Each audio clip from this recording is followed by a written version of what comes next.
जय माता दी। जैसा कि आप सभी जानते हैं, नवरात्रि का शुक्रवार बहुत ही ज्यादा खास होता है। इस दिन माँ भवानी की विशेष आराधना कर ऐसा गलत जगह खर्च नहीं होता। घर में धन और सुख समृद्धि का वास हमेशा के लिए होता है और जीवन में खुशियाँ बनी रहती हैं। आप जानते होंगे 26 सितंबर 2025 दिन शुक्रवार के दिन पंचमी तिथि ये और साथ ही चतुर्थी तिथि भी है। चतुर्थी तिथि 9:32 तक रहने वाली है। उसके बाद पंचमी तिथि है। राहु काल के शुभ समय में आप किसी भी नए कार्य की शुरुआत ना करें। राहु काल 10:42 से 12:12 के आसपास तक रहने वाला है। राहु काल के समय को छोड़कर आप पूजा पाठ कोई भी काम अच्छी तरीके से कर सकते हैं। अगर नक्षत्रों की बात करें तो इस दिन विशाखा नक्षत्र और अनुराधा योग अपने आप में ही बहुत ज्यादा सर्वश्रेष्ठ होता है। तो आइए जानते हैं इस दिन सबसे पहले कौन सा और किस तरीके से दीपक का उपाय आपको करना है। ये उपाय आपको सुबह भी करना है और शाम को भी करना है। जो दीप होते हैं माता लक्ष्मी उसमें वास करती हैं, साथ ही सुख सौभाग्य का वरदान देती हैं। सभी जानते हैं नवरात्रि का चौथा दिन है और तिथि के अनुसार देखें तो ये पंचम दिन भी है। माता रानी के सुंदर 2 स्वरूपों का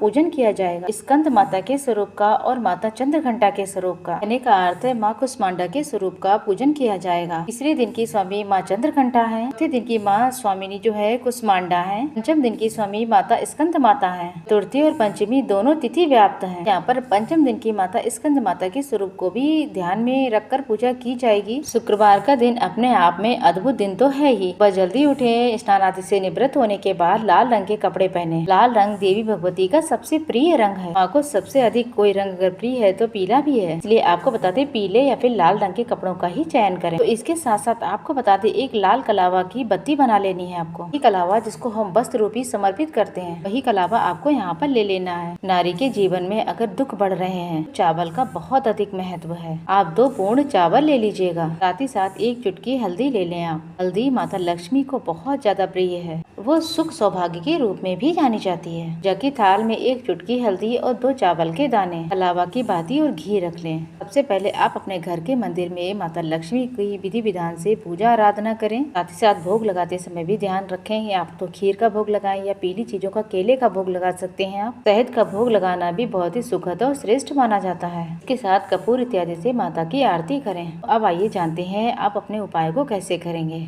जो स्कंद माता होती हैं वो संतान की रक्षक मानी जाती हैं। उनका स्वरूप भी अपने आप में अद्भुत है। भगवान कार्तिकेय को अपनी गोद में लेकर बैठी हैं। आप सभी श्रोताओं को जैसा मैं बताने जा रही हूँ उपाय, उसी अनुसार आप उपाय को करें। ऐसे में चाहे आप आटे का दीपक बना सकते हैं या फिर मिट्टी का दीपक भी ले सकते हैं। अगर आप यहाँ पर चौमुखा दीपक बना लेते हैं तो बहुत ही ज्यादा सुखद माना जाता है। अगर ऐसा ना कर पाए तो साधारण सरल तरीके से एक कलावा की बाती ले लीजिए। लाल रंग धन लक्ष्मी को आकर्षित करता है, सुख सौभाग्य में वृद्धि देता है। एक दीपक बना लें, कलावा की बाती रख लें, उसमें घी का या फिर तिल के तेल का ही प्रयोग करें। माता रानी के सुंदर कोई सा भी मंत्र का जाप करते रहें। सबसे पहले एक प्लेट में हल्दी और कुमकुम का एक स्वास्तिक बना लें, उसमें कुछ दाने अक्षत के रख लें। चौमुखा या फिर सामान्य बत्ती का जो भी दीपक आपने बनाया है उसमें रख के उसे प्रज्वलित कर लें। 3 देवियों का ध्यान करते हुए, घंटी बजाते हुए, एक कपूर अलग से प्रज्वलित करते हुए, जिसे यहाँ पर जो आपने लाल कलावा का दीपक बनाया है जिसे आपको आरती कर देनी है। बहुत ही सरल सा कार्य है। जलते हुए दीपक को आप घर के सदस्यों का स्पर्श करा ले। चावल के 2 दाने जो आपने रखे हैं वो उसमें डालें और 1 चुटकी हल्दी अवश्य डालें। हल्दी और चावल माता लक्ष्मी से संबंध रखते हैं और सुख सौभाग्य के दायक माने जाते हैं। अगर कोई भी रोग है घर में पनप रहा है जो काफी समय से ठीक नहीं हो रहा, बेलपत्र पेड़ के नीचे शुक्रवार के दिन महामृत्युंजय का जाप करें अपने रोग को याद करते हुए। और एक घी का दीपक अगर लगा देते हैं, यह मंत्र शुक्र देवता को खुद महादेव ने